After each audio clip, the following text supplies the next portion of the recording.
अगर मैं आपसे कहूं कि आज तक की सबसे अजीब, सबसे खौफनाक और सबसे नाकाबिल यकीन आफत शहद से आई थी, तो क्या आप यकीन करेंगे? नहीं करेंगे, मैं जानता हूं। मगर दोस्तों, 15 जनवरी 1919 बोस्टन, अमेरिका में दोपहर के 12:30 पर एक ऐसी चीज हुई जो आज भी साइंसदान पढ़ते हैं, जो आज भी अदालती किताबों में दर्ज है और जिसकी बू आज भी बोस्टन की गलियों में गर्म दिनों में महसूस होती है। ये कहानी है द ग्रेट मोलासिस फ्लड की।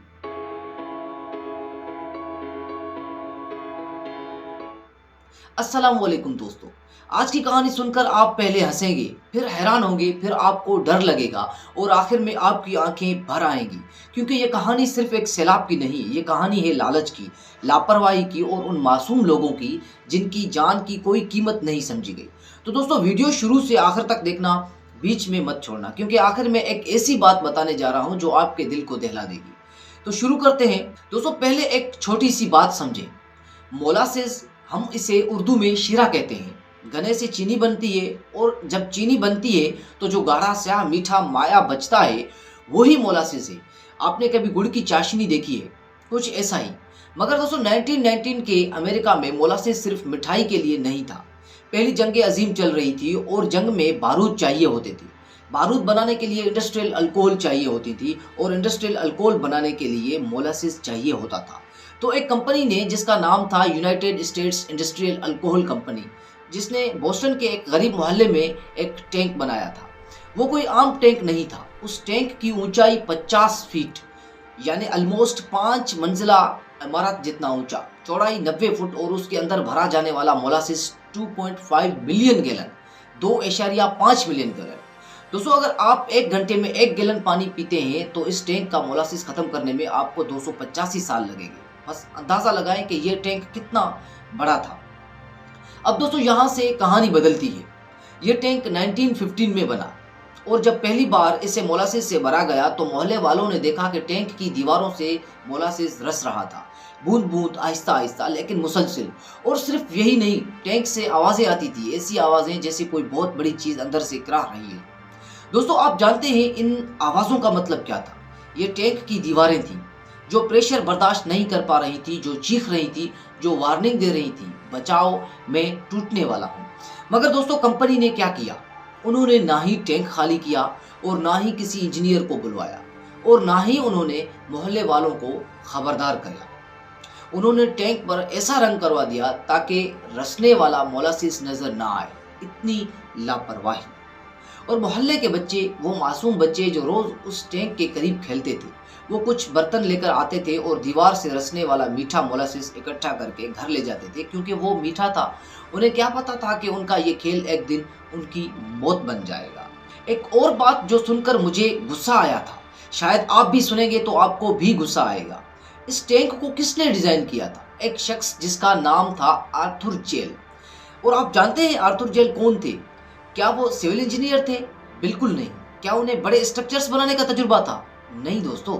आर्थर जेल एक अकाउंटेंट थे, हिसाब किताब करने वाले, नंबर गिनने वाले। कंपनी ने इन्हें इसलिए टैंक की जिम्मेदारी दी क्योंकि वो सस्ता पड़ता था। किसी असल इंजीनियर को हायर करना महंगा था। दोस्तों, ये लालच है। सस्ते में काम कराओ, मुनाफा कमाओ और अगर कुछ हो जाए तो गरीब मोहल्ले के लोग भुगतेंगे, अमीर महफूज रहेंगे। 15 जनवरी 1919 बोस्टन के नॉर्थ ईस्ट के एक मोहल्ले में सुबह से दोपहर तक सब कुछ बिल्कुल आम था। मजदूर अपने काम पर गए थे, बच्चे गली में खेल रहे थे, दुकानें खुली थी, रेलवे के करीब कुछ लोग लंच कर रहे थे, घोड़ा गाड़ियां सड़क पर चल रही थी और एक 10 साल की बच्ची जिसका नाम था मारिया डिस्टेसियो अपने भाई के साथ बाहर खेल रही थी। मगर उस दिन कुछ अजीब हुआ। एक रात पहले मौसम इंतहाई सर्द था, -17 डिग्री, और अगले दिन अचानक मौसम गर्म हो गया। इस गर्मी की वजह से टैंक के अंदर मौजूद मोलासिस गर्म होने लगा और मोलासिस के अंदर कुदरती तौर पर गैसेस बनने लगी। प्रेशर बढ़ने लगा, बढ़ता रहा और फिर दोपहर के 12:30 पर एक बहुत बड़ी धमाके। चश्मदीद गवाहों ने बाद में बताया कि पहले एक आवाज आई जैसे मशीन गन चल रही हो, फिर एक गरज, फिर जमीन हिली और फिर 50 फीट ऊंचा टैंक फट गया। दोस्तों, 2.9 मिलियन गैलन मोलासिस एक सेकंड में बाहर आ गए। एक सेकंड में। लहर की ऊंचाई थी 25 से 40 फुट और रफ्तार 35 किलोमीटर फी घंटा। 235 किलोमीटर एक आम आदमी भागकर ज्यादा से ज्यादा 15 किलोमीटर फी घंटा की रफ्तार से भाग सकता है, तो वहां से कोई भी नहीं बच सकता था। इस मोलासिस की लहर ने क्या किया, लोहे के रेलवे लाइन को मोड़ कर रख दिया, पत्थर की इमारतों को जमीन से उखाड़ दिया, घोड़ों को जिंदा दफन कर दिया और लोगों को दीवारों में धकेल दिया, गाड़ियों तले रोंद दिया और इस गाढ़े स्याह मीठी मौत में गर्क कर दिया। एक बात समझे, मोलासिस सिर्फ पानी जैसा नहीं होता, साइंस की जबान में ये नॉन न्यूटोनियन फ्लूइड है।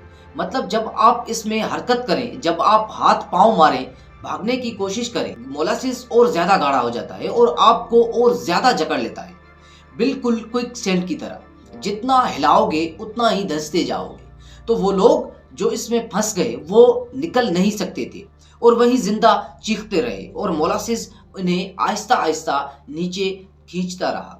डॉक्टर जॉर्ज जो रेस्क्यू पर आए थे, उन्होंने लिखा, मैंने जिंदगी में ऐसा मंजर नहीं देखा। लोग आधे धंसे हुए थे, आंखें खुली थी, आवाजें आ रही थी और हम इन्हें रस्सों से एक एक करके निकाल रहे थे। ये रेस्क्यू ऑपरेशन 4 दिन तक जारी रहा क्योंकि मोलासिस इतना गाढ़ा था कि लाशें भी आसानी से नहीं मिल रही थी। 21 अफराद हलाक हुए, 150 से ज्यादा जख्मी हो गए। तो मैंने वीडियो के शुरू में एक नाम लिया था, मारिया डेस्टेसियो, जिसकी उम्र 10 साल थी। वो अपने भाई के साथ बाहर खेल रही थी। उस दिन उस गली में, उस टैंक के करीब, जहां से वो अक्सर मीठा मोलासिस इकट्ठा करके ले जाती थी, क्योंकि उसे पता नहीं था, किसी ने बताया भी नहीं था और किसी ने वार्निंग भी नहीं दी थी उसको। द ग्रेट मोलासिस फ्लड की सबसे कम उम्र शहीद ये बेचारी मारिया थी। दोस्तों, अगर कंपनी ने एक बार, सिर्फ एक बार इस टैंक की मरम्मत करवाई होती तो मारिया आज भी जिंदा होती, मगर कंपनी को मुनाफे की फिक्र थी, ना कि मारिया। इस सानहे के बाद कंपनी ने क्या किया? क्या उन्होंने माफी मांगी? क्या उन्होंने जिम्मेदारी कबूल की? बिल्कुल नहीं। उन्होंने कहा, ये हमने नहीं किया, ये दहशतगर्दों ने किया। उस वक्त अमेरिका में एनार्शिस्ट तहरीक थी, बम धमाके हो रहे थे। कंपनी ने इसी खौफ का फायदा उठाया और कहा कि किसी ने टैंक में बम रखा था। मगर दोस्तों, एक आदमी ने इस झूठ को नहीं माना और वो था ह्यू ओजडेन, अदालत के इन्वेस्टिगेशन ऑफिसर। उन्होंने 6 साल लगाए, 3000 गवाहों से पूछगिछ की, हर रिकॉर्ड देखा, हर दस्तावेज पढ़ी और 1925 में 6 साल बाद उन्होंने फैसला सुनाया। टैंक की तामीर नाकुस थी, वार्निंग साइंस को जानबूझकर नजरअंदाज किया गया था। इस सब की जिम्मेदार कंपनी है और वो ही मुजरिम है। उस कंपनी को हुक्म मिला, अदालत ने उस कंपनी को हुक्म दिया कि तमाम मुतासिरीन को मुआवजा दिया जाए। ऑलमोस्ट $6,28,000, आज की कीमत $1 करोड़ से ज्यादा बनती है। दोस्तों, ये मुकदमा आज भी लॉ की किताबों में पढ़ाया जाता है क्योंकि ये पहली बार था जब किसी बड़ी अमेरिकी कंपनी को लोगों की जानों को जाया करने पर जिम्मेदार ठहराया गया। इस मुकदमे की बुनियाद पर आगे चलकर इंडस्ट्रियल सेफ्टी लॉज बने, कंज्यूमर प्रोटेक्शन बनी, लोगों के हुकूक बने। 2016 में, यानी इस वाक़े के पूरे 100 साल बाद, हार्वर्ड यूनिवर्सिटी के साइंसदानों ने इस वाक़े पर एक तहकीक की, जर्नल ऑफ फिजिकल केमिस्ट्री में शाया हुई। उन्होंने कंफर्म किया कि पहली बात, एक रात सर्दी, अगले दिन बहुत गर्मी थी। इस तेज टेम्परेचर चेंज से मोलासिस के अंदर नेचुरल गैस बनी, जिसने बहुत बड़ा प्रेशर था, टैंक ने बर्दाश्त नहीं किया। दूसरी बात, टैंक की दीवारें जितनी मोटी होनी चाहिए थी उससे भी आधी थी। तीसरी बात, ठंडे मौसम में मोलासिस और गाढ़ा हो जाता है, इसलिए जो लोग फंसे वो निकल नहीं सके। दोस्तों, ये एक्सीडेंट नहीं था, ये प्रेडिक्टेड डिजास्टर था। सब जानते थे, सब देख रहे थे, मगर जब तक मुनाफा आ रहा था किसी ने कुछ ना किया। आज 2026 में बोस्टन के नॉर्थ एंड में कमर्शियल स्ट्रीट पर एक छोटी सी तख्ती लगी है और पत्थर पर लिखा है कि यहाँ 15 जनवरी 1919 को ये सानहा पेश आया था। ज्यादा लोग इसे देखते भी नहीं, गुजर जाते हैं, मगर हर साल 15 जनवरी को कुछ लोग वहां आते हैं, हाथों में फूल, चेहरों पर खामोशी, आंखों में आंसू। वो याद करते हैं मारिया को, 10 साल की उस बच्ची को जो उस दिन खेल रही थी। वो याद करते हैं उन मजदूरों को जो लंच खा रहे थे। वो याद करते हैं उन घोड़ों को जिनकी चीखें घंटों तक सुनाई दे रही थी और कोई उन्हें बचा न सका। बहुत से लोग कहते हैं आज भी गर्म दिनों में नॉर्थ एंड की गलियों में खड़े हों तो वो हवा की हल्की सी मिठास महसूस होती है। शायद ये सिर्फ याददाश्त है, शायद ये वो रूहें हैं जो अभी तक वहाँ हैं। दोस्तों, आज की कहानी से एक सवाल ज़हन में आता है, क्या आज भी ऐसा होता है? क्या आज भी कंपनियाँ जानती हैं कि उनकी चीज़ खतरनाक है, मगर छुपाती हैं? क्या आज भी गरीब मोहल्लों में खतरनाक फैक्ट्रीज़ लगाई जाती हैं? क्या आज भी जब लोग शिकायत करें तो उन्हें चुप कराया जाता है? जवाब आप खुद जानते हैं। द ग्रेट मोलासिस फ्लड 1919 में हुआ, मगर इसके असबाब लालच, लापरवाही और ताकतवरों का गरीब को कमज़ोर समझना, ये आज भी जिंदा है।